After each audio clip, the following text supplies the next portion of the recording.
Welcome back. नमस्कार। This is Sunil Dwivedi, your English master. एक बार फिर से आपका बहुत बहुत स्वागत है। और बच्चों, आज हम बात कर रहे हैं, टॉपिक का नाम है लायर्स एंड लाइंग। और आपको पता है कि जैसा कि इस समय हम लोग वर्ड पावर मेडिजी नामक बुक्स की सीरीज पढ़ रहे हैं और उसका नेक्स्ट टॉपिक है लायर्स एंड लाइंग। और जैसा कि आप जानते हैं कि इन वर्ड्स को पढ़ने के लिए जो हम टेक्नोलॉजी यूज करते हैं, उस टेक्नोलॉजी का नाम होता है एटमोलॉजी। एटमोलॉजी का मतलब होता है ओरिजिन एंड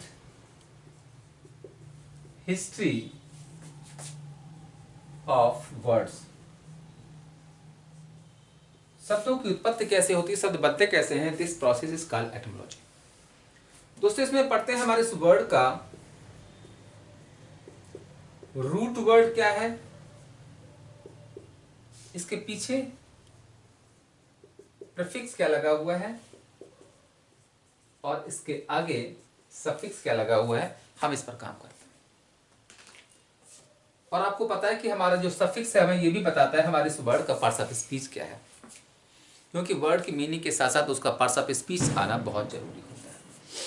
तो बच्चों, पहला वर्ड क्रॉनिक है। तो देखिए कैसे याद करोगे। क्रोनोस रूट से लिया गया है, जिसका मतलब होता है टाइम।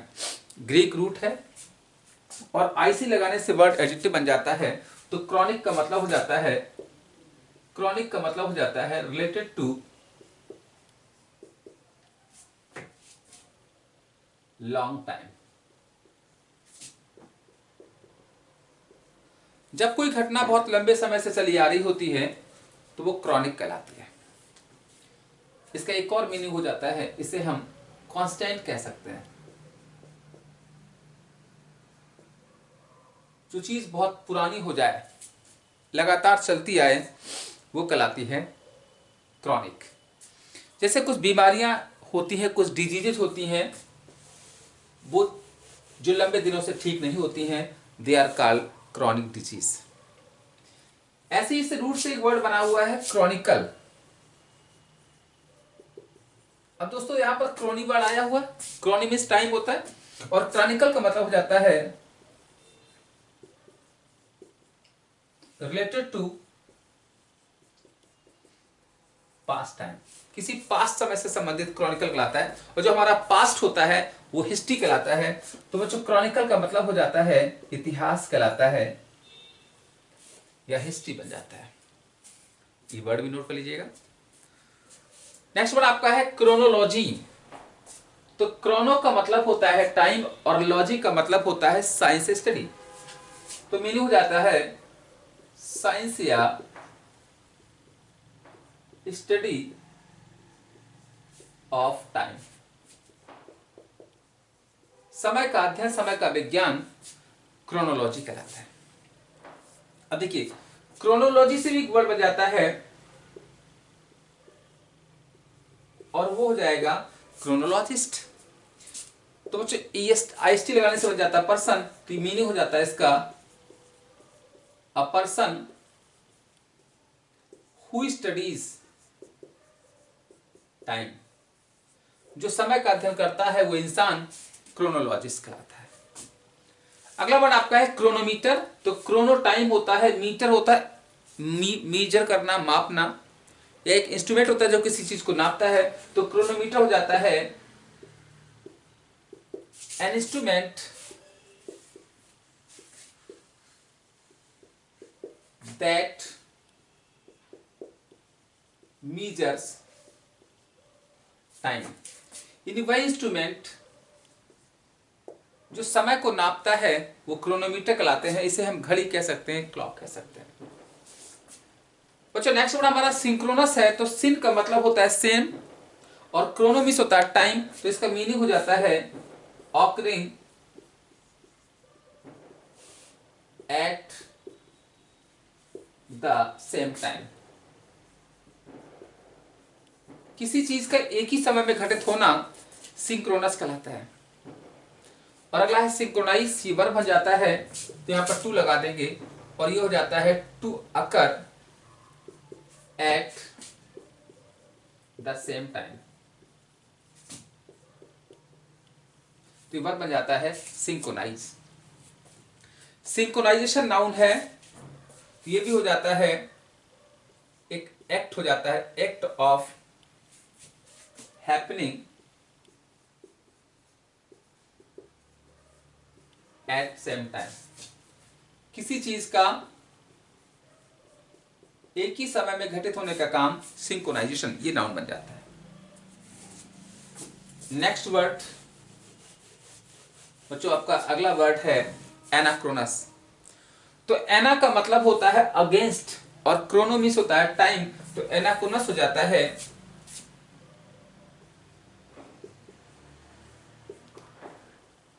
आउट ऑफ टाइम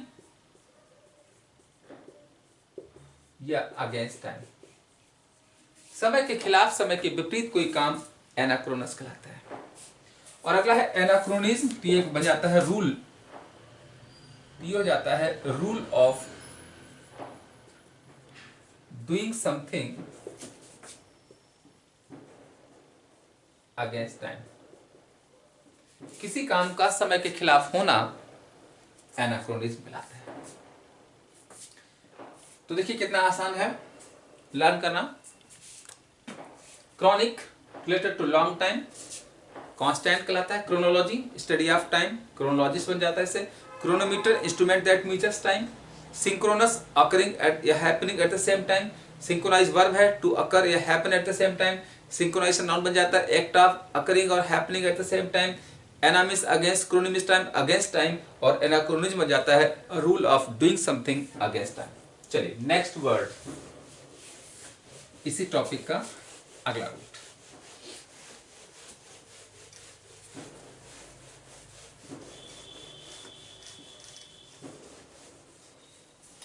चलिए फटाफट नेक्स्ट रूट करें। और अगला रूट है पैथोस। बच्चों पैथोस का मतलब होता है फीलिंग। पैथोस का मतलब होता है फीलिंग। पहला वर्ड अपैथी।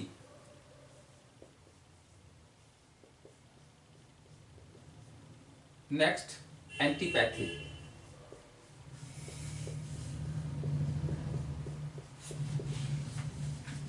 अगला टेलीपैथी।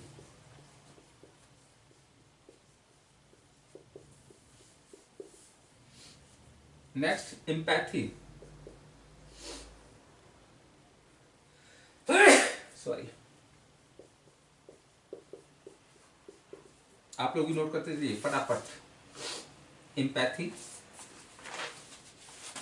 नेक्स्ट सिंपैथी,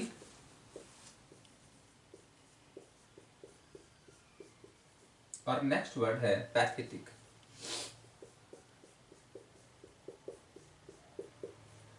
पैथेटिक, चलिए फटाफट नोट करें।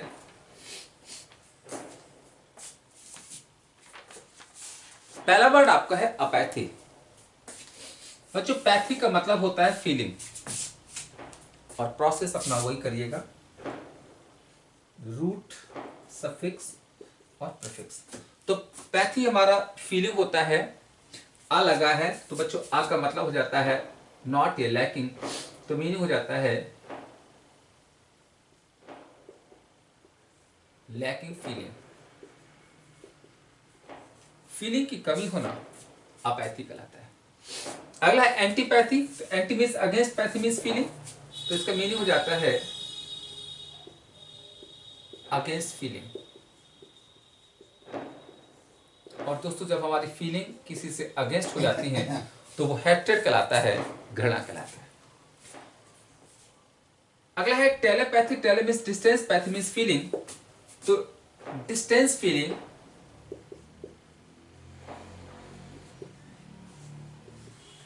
या इसका एक और मीनिंग हो जाता है बच्चों communication from distance.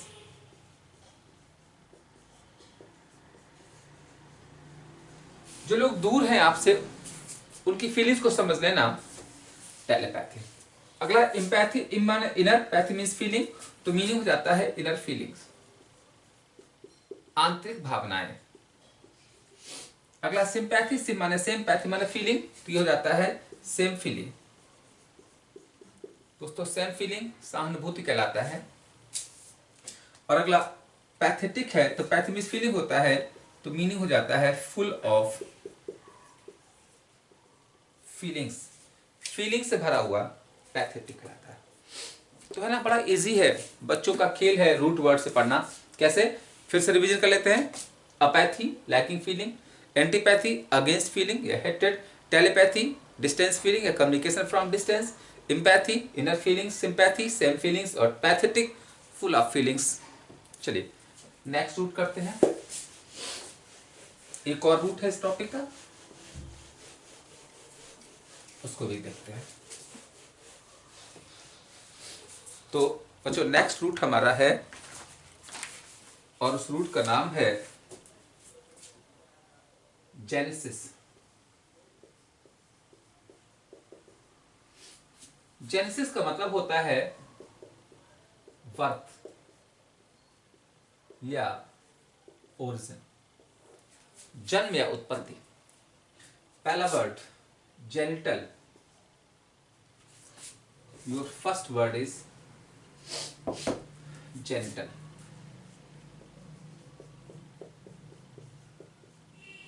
Next word है कॉन्जेनिटल,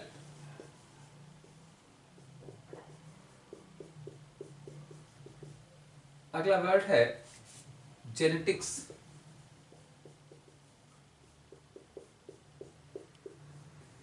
जेनेटिक्स। एक और रूट है ग्रेगिस, और दोस्तों ग्रेगिस का मतलब होता है ग्रुप। अब देखिए इससे वर्ड्स कैसे बने। नेक्स्ट वर्ड आपका है ग्रेगेरियस,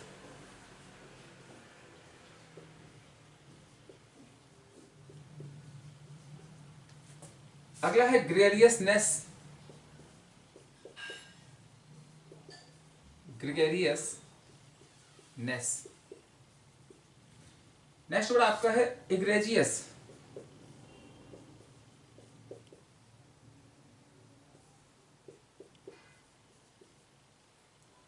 अगला है इग्रेजियसनेस।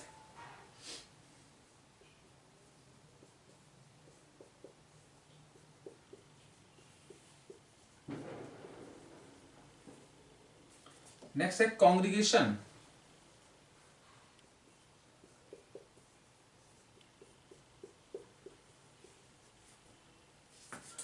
अगला है सेग्रीगेशन,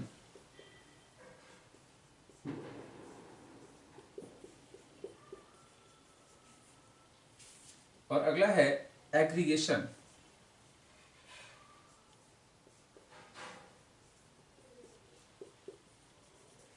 एग्रीगेशन, चलिए फटाफट नोट कर लें।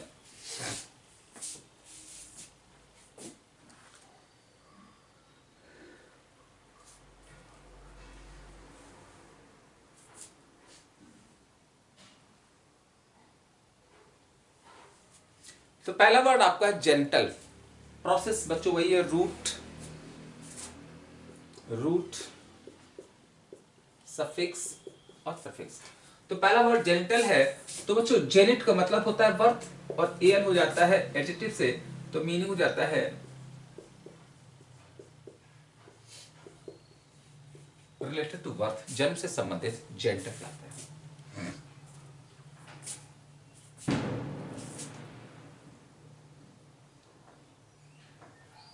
और अगला वर्ड है कॉन्जेंटल। बच्चों जेंट मींस बर्थ होता है, कॉन मींस टुगेदर, तो ये हो जाता है टुगेदर बर्थ या सिंस बर्थ। जब कोई काम जन्म से होता है तो कॉन्जेंटल कहलाता है, इसे हम इनेट कह सकते हैं। तो since birth innate congenital. Next genetics है, टिक्स मींस साइंस होता है, जेन मींस बर्थ होता है, तो मीनिंग हो जाता है साइंस ऑफ बर्थ और ओरिजिन, जन्म का या उत्पत्ति का विज्ञान जेनेटिक्स कहलाता है। अगला है ग्रेगेरियस। बच्चों ग्रेगामिस ग्रुप होता है, अस एडजेक्टिव होता है, तो ग्रेगेरियस हो जाता है, देखिए फुल ऑफ ग्रुप, या इसका मीनिंग हो जाता है सोशिएबल। तो greg means group, ous means full of group, यानी जो लोग, देखिए होता क्या है, ग्रेगी ग्रेगा ग्रुप होता है, तो जब जो लोग ग्रुप में रहते हैं, समूह में रहते हैं, वो ग्रेगेरियस कहलाते हैं, सोशिएबल कहलाते हैं, सामाजिक कहलाते हैं। और अगला ग्रेगेरियसनेस है, तो बच्चों अगर ये सोशिएबल हो जाएगा तो ये एडजेक्टिव है, इसका नाउन बन जाता है, और ये भी हो जाएगा आपका सोशिएबलनेस। तो सोशिएबल का नाउन बन जाता है सोशिएबलनेस। अगला है इग्रेजियस। अब देखिए बच्चों कैसे लर्न करोगे। ग्रेगामिस ग्रुप होता है, ई मीन्स होता आउट या एक्स, आउट ऑफ ग्रुप, तो ये यानी जो लोग ग्रुप से बाहर रहते हैं वो एग्रेजियस होते हैं, या कह सकते हैं वो लोग इविल होते हैं या वाइसियस होते हैं, बुरे होते हैं। और नेस लगाने से नाउन बन जाता है, तो ये आपका बन जाता है वाइसियस का नाउन बन जाता है बच्चों वाइसियसनेस, बुराई से भरे हुए, इग्रेजियसनेस कहलाता है। अगला है कॉन्ग्रीगेशन। अब देखिएगा ग्रेगामिस ग्रुप, कॉन्विस टुगेदर, टुगेदर ग्रुप, यानी जो ग्रुप में रहते हैं, ये कह सकते हैं इसका मतलब हो जाता है रिलीजियस ग्रुप। तो जो धार्मिक समूह होता है वो कॉन्ग्रीगेशन कहलाता है। और कॉन्ग्रीगेशन नाउन है, इसका वर्ब बन जाता है कॉन्ग्रीगेट, यानी कि एक धार्मिक समूह बनाना। ऐसी सेग्रीगेशन है, se means apart, greg means group, group से अलग रहना, ये कहलाता है सेपरेशन। और दोस्तों ये नाउन है, इसका वर्ब बन जाता है सेग्रीगेट।